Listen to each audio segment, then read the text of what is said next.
Hi friends, welcome to Aadish சமையல். இன்றைக்கி நம்ம பார்க்க போகிறது ஒரு இட்லி பொடி தாங்க பார்க்க போகிறோம்.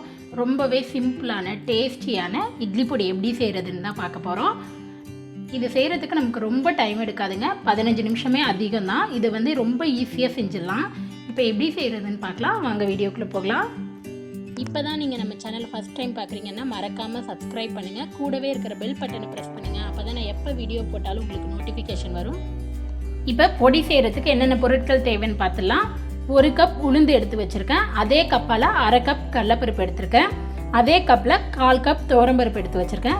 துவரம்பருப்பு வந்து ஆப்ஷனல் தான், உங்களுக்கு வேண்டான்னா நீங்கள் சேர்க்க தேவையில்ல. இது சேர்த்தோம்னா நமக்கு குவான்டிட்டி கொஞ்சம் நிறையா கிடைக்கும், ஆனால் டேஸ்ட் எந்த டிஃப்ரெண்ட்டும் இருக்காது. காரத்துக்கு தேவையான அளவு வரமிளகாய் எடுத்து வச்சுருக்கேன்.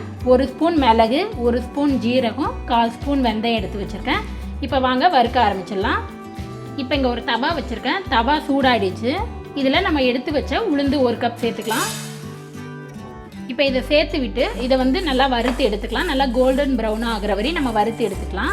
அடுப்பை வந்து மீடியம் ஃப்ளேமில் வச்சுக்கோங்க, ரொம்ப வைக்க வேணாம், கருகிடும். நமக்கு அந்த உளுந்து வாசம் வரும்ல, அந்த அளவு நம்ம வறுத்து எடுத்துக்கலாம். இப்போ இதை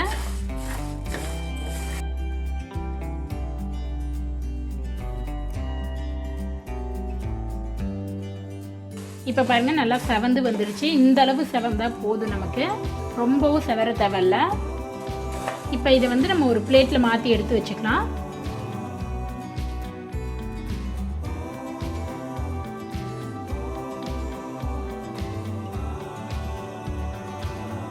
இப்போ அதே வானலில் நம்ம எடுத்து வச்ச 1/2 கப் கடலைப்பருப்பு சேர்த்துக்கலாம்.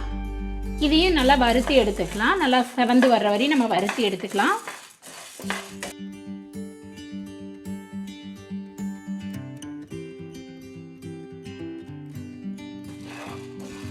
இப்போ பாருங்கள், நல்லா செவந்து வந்துருச்சு. இந்த அளவுக்கு நமக்கு செவந்து வந்தால் போதும். இப்போ இதை வந்து நம்ம ஒரு பிளேட்டில் மாற்றி எடுத்துக்கலாம்.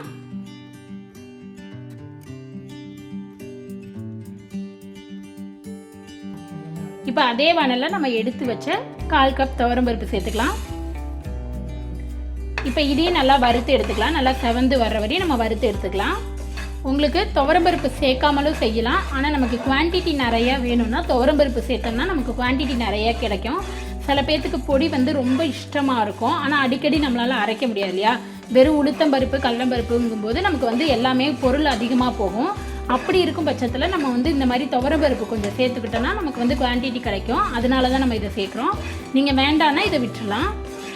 இப்போ பாருங்கள், நல்லா செவந்து வந்துருச்சு. இப்போ வந்து நம்ம இதை ஒரு பிளேட்டில் கொட்டிக்கலாம். அதே பிளேட்லேயே அதே வானலில் நம்ம எடுத்து வச்சோம் இல்லையா, 1 ஸ்பூன் மிளகு, ஜீரகம், 1/4 ஸ்பூன் வெந்தயம், அதை சேர்த்துக்கலாம். இதையும் வந்து நம்ம நல்லா வறுத்து எடுத்துக்கலாம். ரொம்ப நேரம் வறுக்க தேவையில்ல, லைட்டாக வறுத்தா போதும். இப்போ பாருங்கள், ஜீரகம், மிளகு, வெந்தயம் எல்லாம் நல்லா வறுபட்டுருச்சு. இப்போ இதை வந்து நம்ம பிளேட்டில் மாற்றி கொட்டிக்கலாம்.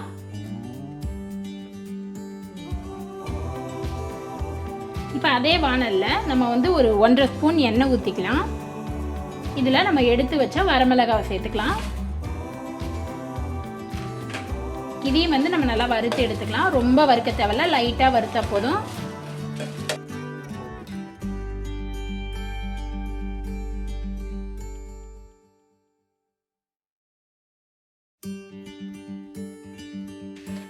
இப்போ பாருங்கள், மிளகாய் வந்து நமக்கு நல்லா வறுபட்டுருச்சு. இப்போ இதையும் மிளகாவையும் நம்ம பிளேட்டில் கொட்டிக்கலாம். இப்போ இது எல்லாமே வந்து நல்லா ஒரு 10லேருந்து 15 நிமிஷம் ஆறட்டும். நம்ம அதுக்கப்புறம் வந்து அரைச்சி எடுத்துக்கலாம். இப்போ 15 நிமிஷம் ஆகட்டும், நம்ம அதுக்கப்புறம் பார்க்கலாம். இப்போ 20 நிமிஷம் ஆகிடுச்சு. இது வந்து நல்லா ஆறிடுச்சு. இப்போ நான் ஒரு மிக்சர் ஜார் எடுத்திருக்கேன். இதில் வந்து நம்ம வறுத்து வச்ச கடலைப்பருப்பு, உளுந்து எல்லாத்தையும் சேர்த்துக்கலாம்.